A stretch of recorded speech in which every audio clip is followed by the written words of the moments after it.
어서오세요. 오늘은 경년 드디어 마지막 편을 읽어드리려고 해요.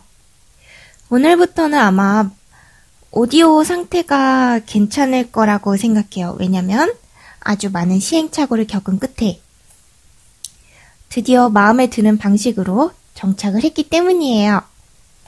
경년 4편 시작해볼게요. 집에 돌아오니 딸아이 얼굴이 가관이었다. 꼭 요즘 중고등학생처럼 얼굴은 새하얗고 새빨간 입술만 번들거렸다. 이모가 선물한 틴트와 쿠션을 발랐다며 입이 귀에 걸려 있었다.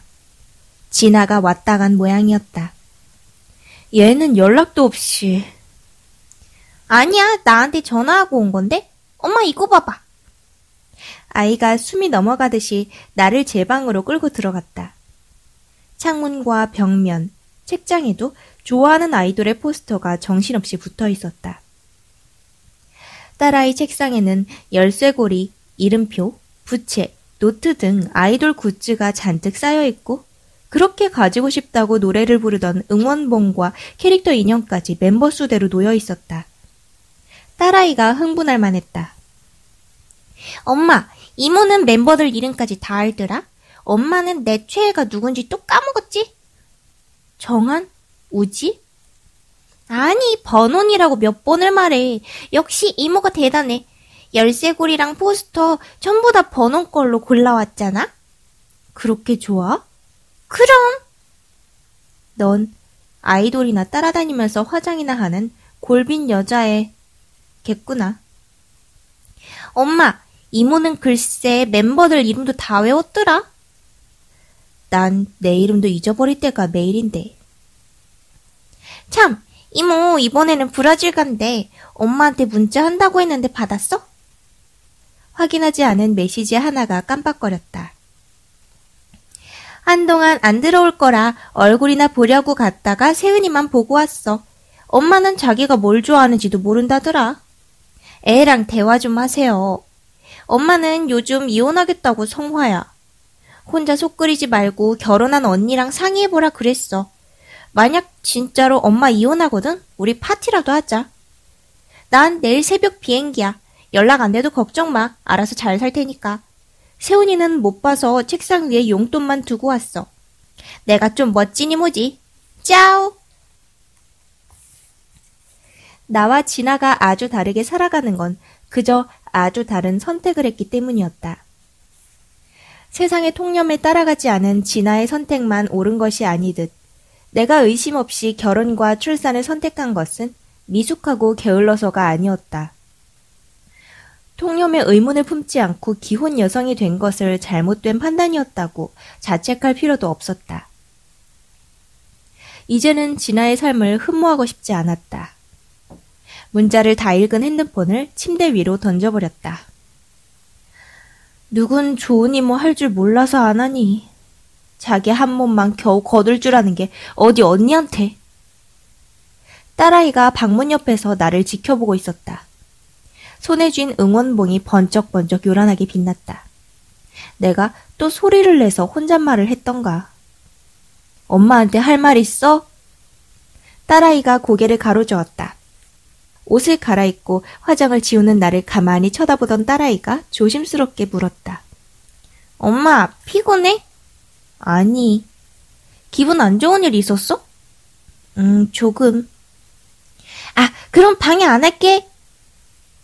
뒤돌아 제 방으로 가는 딸아이를 불렀다. 세은아, 그거 이름이 캐럿봉 맞지, 캐럿봉? 응, 맞아. 고마워. 엄마는 커피 한 잔 마시고 좀 자. 아니, 커피를 마시고 어떻게 잡니까? 씩 웃는 딸아이를 보니 마음이 풀렸다. 그래서 엄마한테 딸 하나는 있어야 된다고 하는 모양이었다. 쿵 닫히는 문소리에 소스라치게 놀랐다. 탈칵. 무슨 비밀이 있다고 방문까지 걸어 잠그고. 사춘기가 시작되면 엄마가 뭘 아느냐며 내치겠지. 종종 딸아이 마음을 아이돌과 나눠 갖고 있다는 기분이 들곤 했다.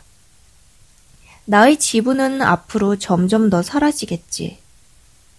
다른 아이들이 더 많은 친구가, 언젠가는 이성들이 내 지분을 파내가겠지. 나는 그냥 밥이나 해주고 빨래나 해주는 사람으로의 필요로만 남겠지. 아이의 세상에서 내 자리는 그렇게 사라지겠지. 왈칵 울음이 터졌다. 나는 조용히 방문을 닫았다. 터진 울음이 쉽게 그칠 것 같지 않았다. 이게 모두 갱년기 때문이었다. 부디 그랬으면 싶었다. 세상의 모든 여자들이 갱년기를 겪는 걸까? 그건 마땅히 겪고 참아내면 되는 시간일까?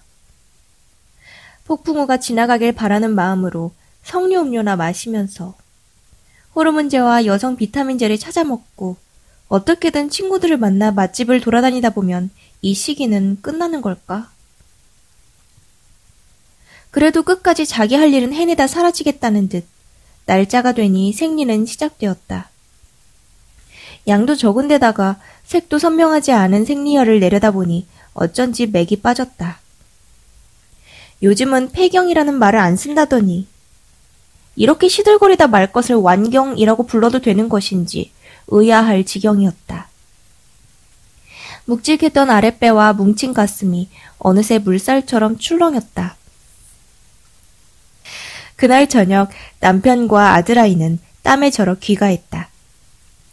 아들아이가 씻는 동안 남편은 소식을 물어온 제비 새끼 마냥 제잘됐다. 당신 걱정 안 해도 되겠어. 슬슬 말하는 걸 들어보니 문제가 많은 계집애들이더라고. 원래 유명한 것들이래. 그래도 내가 당신 생각해서 한마디 했네. 네 체면이란 게 있는데 너무 해픈 것들이랑은 좀 그렇지 않냐. 모양새라는 게 있는 거다. 그러니까 또 고개를 끄덕이네. 금방 알아듣더라고. 한동안은 좀 자제하잔 말도 했어. 엄마 심기 건드려봤자 너나 나나 굶기 딱 좋다고. 말귀 다 알아들은 모양이니까 이제 당신도 인상 좀 펴.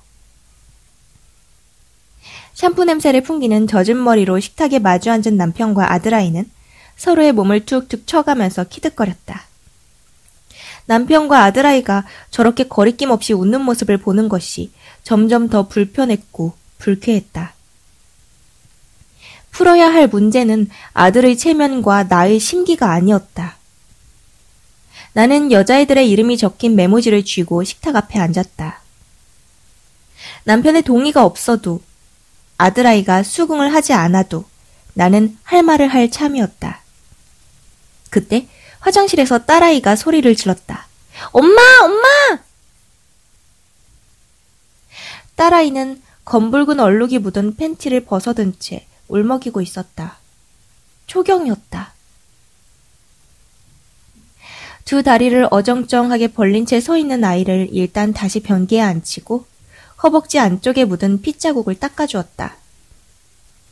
벌벌 떨던 딸아이가 그의 울음을 터뜨렸다. 다 배운 건데, 다 아는 건데도 무섭다고 말하는 딸아이가 측은했다. 나는 딸아이를 깊게 안았다. 딸아이를 품에 안고 있자니 아들아이가 만난 여자애들이 떠올랐다. 그 아이들도 생리를 할 텐데 걔들도 처음엔 무섭고 떨렸겠지. 누군가 그 아이들을 안아주면서 괜찮다고 너희 잘못이 아니라고 말해주었으면. 엄마, 엄마도 울어? 왜 울어? 나 안 울게. 울지 마. 네가 여자여서 세상의 온갖 부당함과 불편함을 이제 어린 너와도 나누어 갖게 된 것이 서글프기 때문이라는 걸 말할 수는 없었다. 영문을 모른 채 내 등을 쓰다듬던 딸아이는 금세 울음을 그치고는 생리대를 혼자 붙여보겠다고 끙끙댔다. 그렇게 어린애였다. 남편과 아들아이는 어쩔 줄 모르고 식은 음식 앞에서 아내와 딸을, 엄마와 여동생을 기다리고 있었다. 겨우 제 손으로 처음 생리대를 한 딸아이가 어색하게 웃으며 그들에게 걸어갔다. 어기적거리며 걷는 걸 보니 나는 누구에게든 마음껏 미안하다고 고백하고 싶었다. 지혜야, 수민아, 가영아, 혜빈아, 소영아. 나는 쪽지에 적혀있던 이름들을 가만히 불러보았다. 그러고 보니 딸아이와 나의 생리 주기가 같을 모양이었다. 여기까지예요. 이번 작품 보면서 되게 많은 생각이 들었어요. 그리고 공감도 많이 됐고, 저도 그런 생각을 할 때가 있어요. 물론 요즘의 세상에서 아들도 살아가기 힘들지만, 제가 만약에 나중에 결혼해서 딸이라도 낳게 된다면, 제가 겪는 그 무서움과 그 많은 부당함과 그 불편함들을 얘도 커가면서 똑같이 느낄 거고, 그렇게 살아가게 될 게 겁이 나서, 그리고 언젠가는 저처럼 나는 왜 여자로 태어났을까? 이런 생각을 하면서 여자로 태어났다는 사실에 대한 원망까지도 할까봐 그런 게 문득문득 두려워지더라고요. 지금은 여러 가지 의미로 아이를 낳을 생각이 전혀 없기는 하지만 하여튼 그랬어요. 그리고 여기 뒤쪽에 이번 작품을 쓴 작가 김이설 씨의 작가 노트가 붙어 있는데요. 이거 한번 읽어드릴게요. 갱년기는 갱년기라고 쓴다. 경은 갱으로 읽힐 때 다시, 더욱, 도리어, 반대로, 어찌라는 뜻이고, 경이라고 발음할 때는 고치다, 개선하다, 변경되다, 바뀌다, 갚다, 배상하다, 있다, 계속하다, 겪다, 지나가다, 통과하다, 늙으니 밤시각의 뜻으로 쓰인다. 뜻으로만 보자면 갱년기는 갱년이라기보다 경년이 더 어울리는 단어 같았다. 한편 경년에는 한자에 따라 여러 가지 뜻이 있는데 경년은 근년, 경년은 경사스러운 해, 경년은 해를 보냄이라는 뜻이었다. 자궁은 자궁이라고 쓴다. 30여 년 전 나는 이 단어를 아들이 자라는 궁궐이라는 뜻으로 배웠다. 2017년의 초등학교 성교육 시간엔 아기집이라고 가르친다고 한다. 처음 이 소설을 구상할 때의 제목은 75년생 김지연이었다. 김지연은 나의 본명이며 딸 둘을 키우고 내년에 44이 되는 여자다. 물론 그때 구상한 이야기는 이 소설이 되진 못했다. 힘들 줄 알았는데 역시나 힘들었다. 꼭 참여하고 싶었던 기획이어서 기쁘게 응했지만 청탁 전화를 받은 그 순간뿐이었다. 왜 힘들었냐면 책으로 읽은 페미니즘과 SNS에서 드러나는 페미니즘, 내가 아는 페미니즘과 희망하는 페미니즘, 내 집에서의 페미니즘, 딸들에게 설명하는 페미니즘과 남편을 설득하는 페미니즘, 내가 쓰고 싶었던 소설 속의 페미니즘과 결국 내 소설 속에 갇혀버리고만 페미니즘이 모두 다 다른 언어였기 때문이다. 이 부분 조금 공감이 가죠? 무엇보다도 실제의 내가 실천하는 페미니즘이 그 모든 페미니즘을 따라잡을 수 없어. 나는 너무 자주 곤란해지곤 했다. 반성하겠다. 여기도 되게 공감이 되는 부분이에요. 소설을 먼저 읽어준 S가 그런 말을 했다.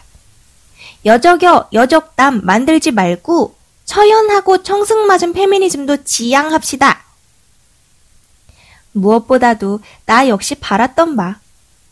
그러나 망치로 남자 머리를 깨부수는 여자가 등장하는 10년 전에 쓴 소설이 더 페미니즘적인 소설이었나 싶고, 그래도 아무도 죽지 않은 이번 소설이 10배는 더 쓰기 어려웠다는 걸 아무도 알 턱이 없어 이렇게 적어둔다. 결혼을 하지 않으면 외로울 것이라고 왜 그리 섣불리 확정지었을까? 다수가 선택하지 않은 다른 삶도 있다는 걸 왜 인정하려 들지 않았을까? 결국 나나 진아나 똑같았다. 각자가 알아서 선택한 삶이고 그 선택에 책임을 지고 살고 있을 뿐이었다. 여기 이 부분은 퇴고 과정에서 삭제했던 문장들인데 이상하게 버리기 싫었다. 소설의 소재로 이용하라며 감당할 수 없을 만큼 무수한 체험담과 실화와 소문을 제공해준 친구들과 이웃들에게 감사를. 우리가 같이 읽을 책이 한 권 더 생겨서 다행이다. 그들에게 모두 감사의 표시로 이 책을 선물하겠다. 석류를 까먹고 나니 손가락 끝이 노랗게 됐다. 경련은 2017년 가을에 쓴 소설이다. 여기까지가 작가 노트였어요. 저 역시도 페미니즘을 알게 되면서 더 자유로워지기도 했지만 그런 한편으로는 더욱 많은 것에 얽매이게 된 측면이 있어요. 이것에 대해서는 또 얘기하자면 긴 역사가 될 거기 때문에 나중에 한번 나를 잡아서 이야기를 해볼게요. 쉽게 말하기 어려운 주제이기 때문에 특히 요즘 들어서는. 그러면 읽어주는 예니밍 오늘 경련 마지막 편이었고요. 현남 오빠에게 라는 여성 작가들이 모여서 쓴 소설집이에요. 읽어주는 예니밍은 다음 시간에 나타날게요. 안녕! 스슥